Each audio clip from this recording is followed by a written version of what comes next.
muitas pessoas que não estão nem um pouco preocupadas acerca do seu destino eterno. Quantas pessoas que estão mais preocupadas com as suas vidas seculares, suas vidas terrenas. Os seus nomes estão escritos em livros, em jornais, em páginas de revista, nas redes sociais, mas infelizmente não estão escritos no livro da vida. Evangelho segundo Lucas, capítulo 10, a partir do versículo 17. E voltaram os 70 com alegria, dizendo: Senhor, pelo teu nome até os demônios se nos sujeitam. E disse-lhes: Eu vi a Satanás como raio cair do céu. Eis que vos dou poder para pisar em serpentes e escorpiões e sobre toda a força do inimigo, e nada vos fará dano algum. Mas não vos alegreis, porque se vos sujeitam os espíritos. Alegrai-vos antes por estarem os vossos nomes escritos no céu.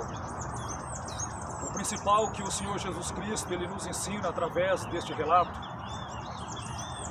é que mesmo que nós possamos exercer poder contra a região das trevas, por mais que nós possamos usar o poder de Deus para vencer toda e qualquer força do maligno, o mais importante que o Senhor Jesus ele traz é que o nosso nome esteja escrito no livro da vida. Mais importante do que fama, do que sucesso, do que poder, do que status, do que posses, é o nome escrito no livro da vida. No livro do profeta Daniel, capítulo 12, versículo 1 e 2. E naquele tempo se levantará Miguel, o grande príncipe, que se levanta a favor dos filhos do teu povo. E haverá um tempo de angústia, qual nunca houve, desde que houve nação até aquele tempo. Mas naquele tempo livrar-se-á o teu povo, todo aquele que for achado escrito no livro. E muitos dos que dormem no pó da terra ressuscitarão, uns para a vida eterna e outros para a vergonha e desprezo eterno. Fica claro que até no Antigo Testamento havia essa esperança dos santos, da ressurreição. Uns, é claro, para a ressurreição de glória, de poder, de vida eterna. Outros para a ressurreição da desonra e da vergonha. Mas esses são justamente aqueles que ainda assim têm o seu nome escrito no livro da vida, aqueles que se preocupam em ter um relacionamento com Deus. Um relacionamento íntimo, um relacionamento pessoal, um relacionamento sincero, íntegro. Então, o que deixa claro aqui no livro do profeta Daniel é que muitos daqueles que estão dormindo no pó da terra, eles vão ressuscitar. Uns para a vida eterna e outros para a vergonha e desprezo eterno. Aqueles que vão ressuscitar para a vida eterna são aqueles que têm o nome escritos no livro da vida. Aqueles que vão ressuscitar para a vergonha e desprezo eterno são aqueles que desprezaram o compromisso com Deus, que desprezaram a aliança com Deus, que desprezaram a palavra de Deus, que desprezaram todos os propósitos, projetos que Deus havia feito para as suas vidas. Então eles vão ressurgir, é verdade, mas para desprezo e para vergonha eterna. No livro do profeta Malaquias, capítulo 13, a partir do versículo 13, as vossas palavras foram agressivas para mim, diz o Senhor, mas vós dizeis que temos falado contra ti? Vós tendes dito, inútil é servir a Deus. Que nos aproveita termos cuidado em guardar os seus preceitos e em andar de luto diante do Senhor dos Exércitos? Talvez esse seja um dos temas dos diálogos de muitas pessoas. O que me importa servir a Deus e guardar os seus mandamentos? Para muitos, de nada vale. Isso porque estamos nos dias atuais, nos dias de hoje. Mas e quando chegar aquele grande dia, o dia de prestação de contas? Versículo 15. Ora, pois, nós sepultamos por bem-aventurados os soberbos. Também os que cometem piedade são edificados. Sim, eles tentam a Deus e escapam. Então aqueles que temeram ao Senhor falaram frequentemente um ao outro. E o Senhor atentou e ouviu, e um memorial foi escrito diante dele para os que temeram o Senhor e para os que se lembraram do seu nome. E eles serão meus, diz o Senhor dos Exércitos. Naquele dia serão para mim joias. Poupá-los-ei como um homem poupa seu filho, que o serve. Versículo 18. Então voltareis e vereis a diferença entre o justo e o ímpio, entre o que serve a Deus e o que não serve. Qual a diferença básica, a diferença crucial entre o justo e o ímpio? É justamente um quer servir a Deus, o outro não. O justo ele quer servir a Deus, o ímpio não. E mais, o justo ele faz questão do seu nome estar escrito no livro da vida. O ímpio já não briga por isso. O ímpio já não luta por isso. O ímpio ele já não ele não busca por isso. Mas o justo não. O justo, a sua maior riqueza, a sua maior herança, a sua maior posse é o seu nome escrito no livro da vida. Porque essa é a diferença que Malaquias está dizendo aqui. Então voltareis e vereis a diferença entre o justo e o ímpio, entre o que serve a Deus e o que não serve.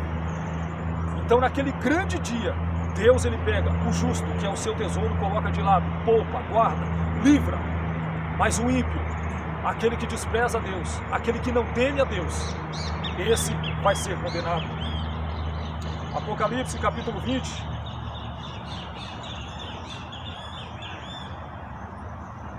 A partir do versículo 11.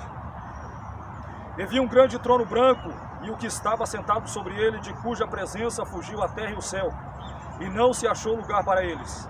E vi os mortos, pequenos e grandes, que estavam diante de Deus, e abriram-se os livros. E abriu-se outro livro, que é o da vida. E os mortos foram julgados pelas coisas que estavam escritas nos livros, segundo as suas obras. E deu o mar os mortos que nele havia, e a morte e o inferno deram os mortos que neles havia. E foram julgados cada um segundo as suas obras. E a morte e o inferno foram lançados no lago de fogo. Esta é a segunda morte. E aquele que não foi achado escrito no livro da vida foi lançado no lago de fogo. Então nós vemos pelo livro do Apocalipse, o livro das revelações de Deus, que todos aqueles que andaram nesta terra e não se preocuparam em ter o seu nome escrito no livro da vida, ele vai participar da segunda morte, que é o lago de fogo e de enxofre. O destino final, a separação eterna, não tem mais volta, não tem mais jeito, não tem mais condições de retornar, não tem mais misericórdia.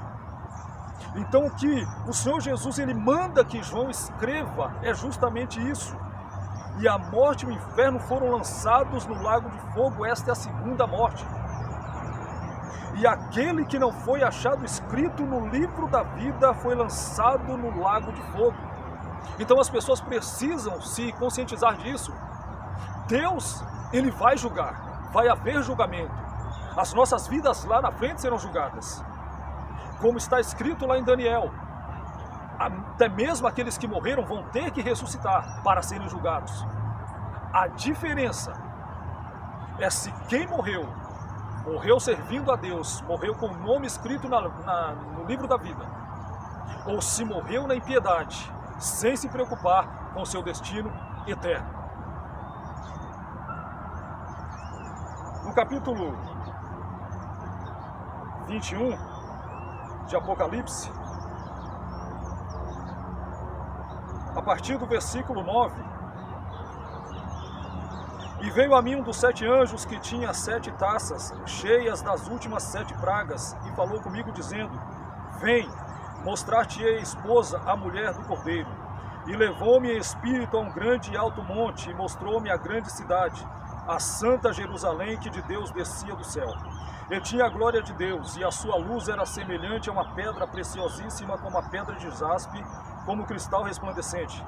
E tinha um grande e alto muro com 12 portas, e nas portas 12 anjos, e os nomes escritos sobre elas, que são os nomes das 12 tribos dos filhos de Israel. Versículo 27. E não entrará nela coisa alguma que contamine, e cometa abominação e mentira, mas só os que estão inscritos no livro da vida do Cordeiro. Na cidade santa, na cidade eterna, na morada eterna com Deus, só vão entrar aqueles que verdadeiramente têm os seus nomes escritos no livro da vida. Então nós precisamos parar e pensar um pouco. Nós precisamos refletir um pouco.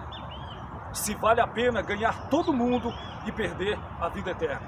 Se vale a pena estar com o nome escrito em tantas coisas. Jornais, livros, revistas, páginas eletrônicas, mas não estar com o nome escrito no livro da vida. Então que nós possamos fazer essa reflexão. E que nós venhamos buscar de Deus o nosso nome estar escrito no livro da vida.